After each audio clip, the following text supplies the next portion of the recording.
Jump on it, jump on it, jump on it. If you want it, let's do it. Right, my phone, Barcelona, stay, jump on it. Guys, welcome or welcome back to my YouTube channel. In case you are new here, karibu sana. My name is Wendy and this is a WS card. To my returning subscribers, thank you so much. And to new subscribers, welcome to the channel. What? So having read from the title below, today I'm going to be talking about my UK Fiancée Visa Application process. I'll take you through like from the documents I applied for, the documents I applied with, the requirements, the documents, the whole application process and waiting time until I got to the UK. So I wrote the things down on my tablet here. It's still turning on.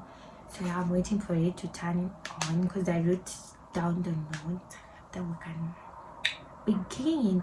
If you are new here, don't forget to subscribe, hit the like button, comment and share this video. So let's go. Right, it's on.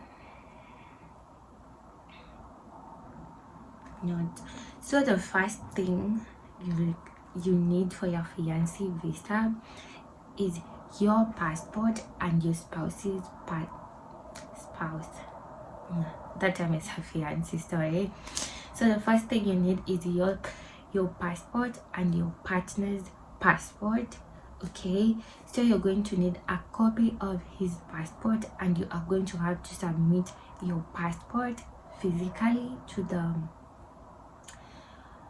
I don't know what the agency is called worldwide, but in Kenya we call it TLS, where you submit the documents. So that's the first thing you're going to need. The second thing you're going to need is an English language test. Everyone who intends to come and settle down in the UK and work or other purposes for like settlement a long term, you need to take an English test. And an English test, it can be IELTS English test, PET, or I think Pearson. Yeah, I know only those ones. I don't know other ones. Let me know if there's other ones, but those ones are the ones I know of. And the English language test, it can be from, if you're coming on a spouse fiancé visa, you can take the A1 English language test, which honestly is very easy. I'm not like, it's very simple, anyone can do it. So yeah, I did the A1 English language test and it cost me Kenyan shillings 22,600. Dollars is 153 USD and pounds is 124 pounds. The next thing I did was a TB test, and the test cost, the test was, I got this test done on the same day and the results got on the same day. And for those who live in Nairobi, Kenya, I did the test at IOM Medical Center. It's in Gigiri. That's where I did my test and I paid Kenyan shillings 17,000. In USD that's going to be 115 USD, and in pounds it's going to be 93 pounds. So you go and get tested and they give you a certificate afterwards. One more thing, I think you need to go there early because there's people who need it, a lot of people, and also you need to book an appointment online before you go there. So yeah, book an appointment, go there, wait for your results and get the certificate. Sorry about my voice. I think I have a cold. Yeah, the next thing you're going to need is a wedding booking. This wedding booking is a place where your wedding is going to take place, the venue, the time, and later on when you come here it will require you to write the amount of people attending, again depending on the kind of wedding you have. There's those who do the registry office, there's those who want to do a church wedding, depending on whatever wedding you're going to do, or ceremony. Yeah, wedding or ceremony, you need to have a booking of it. So for me, my husband did the booking here and sent me the PDF of the wedding booking and the payment receipts and everything. So yeah, that's what you need. The next thing, we're going to go to the financial requirement. Wait. Yeah, the next thing is a financial requirement, and in this case you need the bank statement and the payslips for your sponsor. And in my case, my husband was my sponsor, so yeah, that's what I did. He sent me his he sent me his bank statements for the past 6 months and the payslips again for the past 6 months to submit with them. Yeah, that's the only thing we needed for the financial statement. And one more thing, if you have to meet a certain minimum, is it wage or amount, for you to be able to sponsor someone to come into this country. It's 18,600 pounds to bring someone into this country, or to sponsor him. I think it can either be in wages or savings, if I'm not wrong. Yeah, so that's all I needed for the financial bank statements. Again, I submitted for my husband. You can use yours. Again, the next thing is a relationship proof. You need to have, this needs to be very strong, and I advise you, it really needs to be very, very strong, because it's one of the bases for the application. You need to have met your partner before applying. You need to have met physically, seen each other and all that. And for my case, I uploaded when my husband came to Kenya. We really travel a lot, and so I used the boarding passes.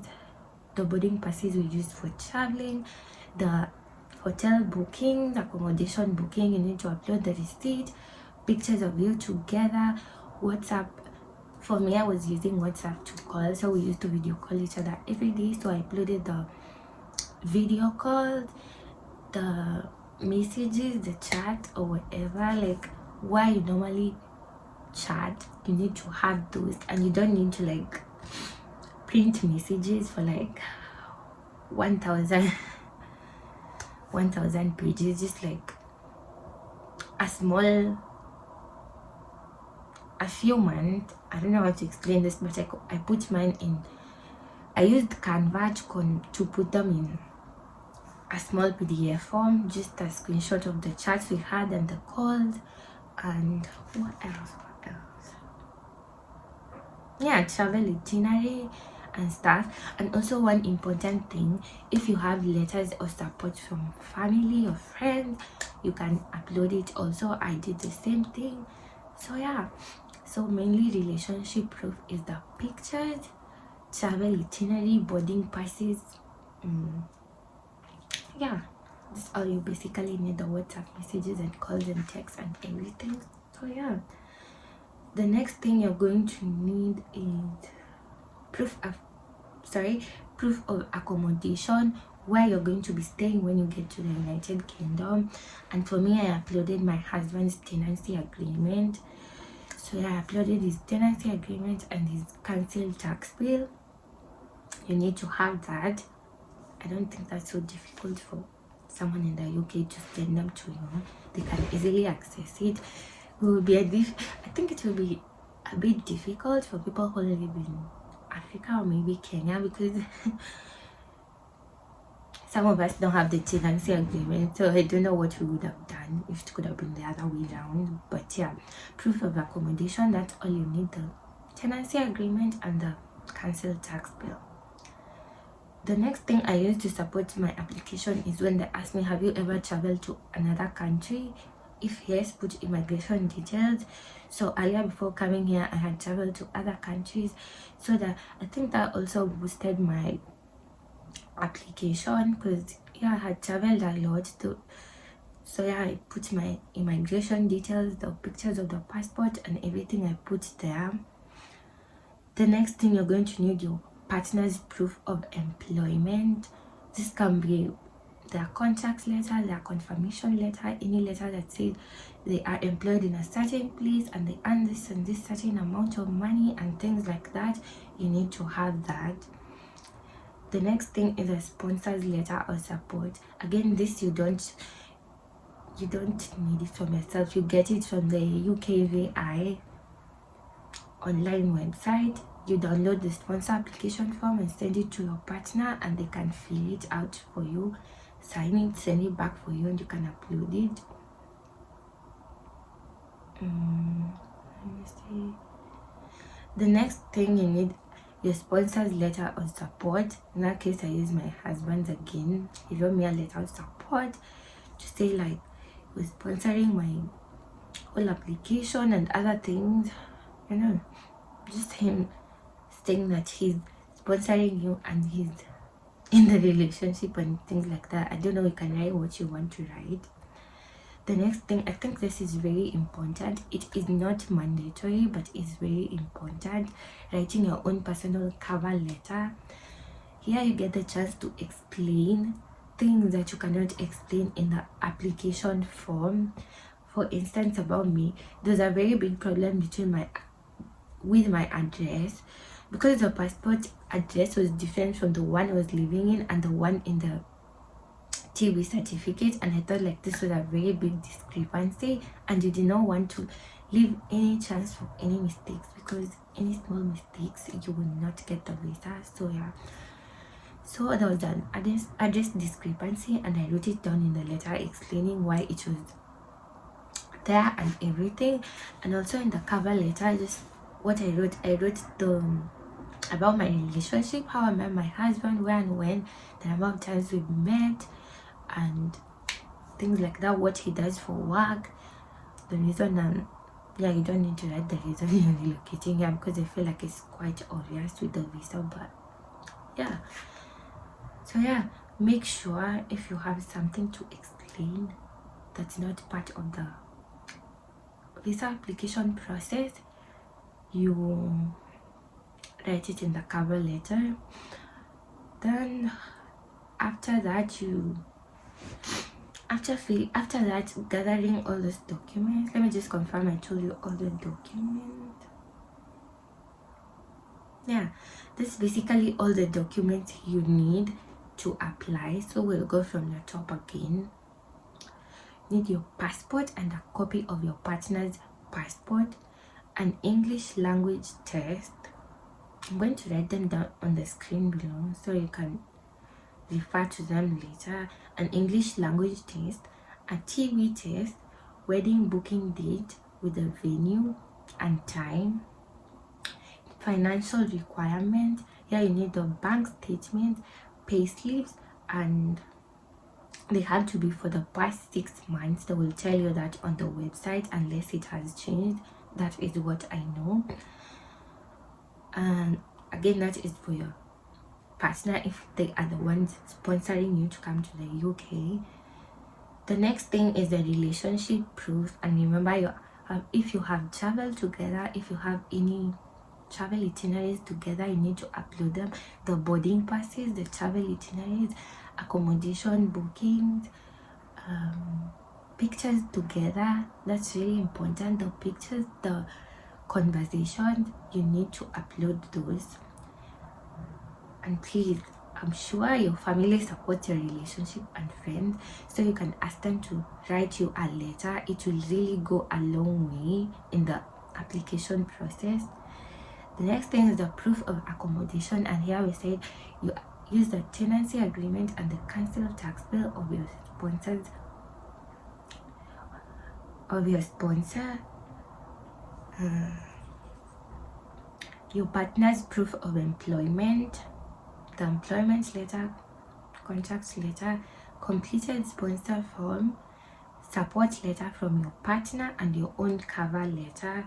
So those are the documents I used to apply for the fiancé visa application. The next thing, you go online and it's called a VAF, visa application form. You fill out the VAF. After filling it and confirming the details, please confirm your details 1,000 times like I did. I had to confirm them over and over again, because once you submit the form, you will not be able to change any information at all. But the good thing is, yeah, just don't do it. But I feel like if you do, forget any information. That's where the cover letter comes in. You can explain yourself in the cover letter. Again, it is not mandatory, but it is important. So after filling out the VAF, you download it and then you go and pay for the visa. When I applied the visa, which was in July, I paid USD 1,986 USD. 1,986 was the amount I paid for online. And also I did pay for the priority service. There's two priority service, the one for £800, but currently it's not £800, it's £1,000, and the other, the one takes 1 working business days to get your visa decision. And there's the one for £573. That's the one I used because we didn't have the one for £800. I still think it's not available if you apply outside the UK. So you will have the one for £573. That's the one I used, and I got, yeah. So the visa application, the visa itself is 1986 USD, and it's not a must, but if you need your visa quickly, you can use the priority service, and it's £573. Then after making the payment, you book.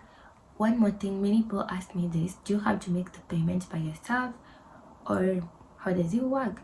So I did not make the payment by myself. My husband paid for the visa from the UK. He was able to pay for me outside the UK. So yeah, you do not have to make it yourself. Your partner can do it for you. The next thing is submitting documents on the TLS website. I'm not so sure if it's TLS worldwide or there's a different name for it, but I submitted my documents on the TLS after doing that. But this, like, you can take your time submitting it, but after paying for the visa, the first thing you should focus on is booking an appointment with the TLS for your biometrics. I advise you to do this as soon as you can, because the dates are normally spaced out for a very long time. You can stay for even for 3 months before you get the appointment. And again, that's what happened to me, but I did not have time for that, so I preferred to pay for the priority service again at the TLS, and I paid let me see, no, I didn't write it down. I remember how much I paid in Kenyan shillings. It was around 13,500 to 14,000. I don't know, maybe you can convert that in your currency. But Kenyan shillings, I paid for the priority to get my biometrics, and I paid 14,000 shillings. So yeah, again, it's not mandatory. If you're not in a rush to get your visa, you can just like wait for the next free appointment to get your biometrics done. So yeah, after you book the biometrics, you can now take your time in uploading the document that we mentioned earlier. One more thing, you can upload the documents anytime you want before your biometrics. Once you take your biometrics, you cannot upload any document. So also when you start the application process, I advise everyone to have the documents intact, because it might really be difficult to get some documents. May take time. Like my English language test took about 13 days to get the certificate. So yeah, that's why I did priority services, because I was already 13 days behind. I didn't know it was going to take the whole time. So yeah, after going for the biometrics, you now sit and wait for your visa. Again, I got my visa in 10 working business days because I used the priority service. I'm not so sure how long it would take if you will use the normal service where you just pay for the visa. Honestly, I have no idea, but yeah, you can check online and see how long it might take if you use the other services. So that's my UK Fiancée Visa application process. If there's anything you might want to understand during the process and I did not explain in the video, kindly text down in the comment and I'll reply to you as soon as possible. So yeah, and if you're still watching until here, thank you so much for watching. Don't forget to hit that subscribe button, like this video, and share it to people who need it. Till then, I'll see you in my next video. Bye.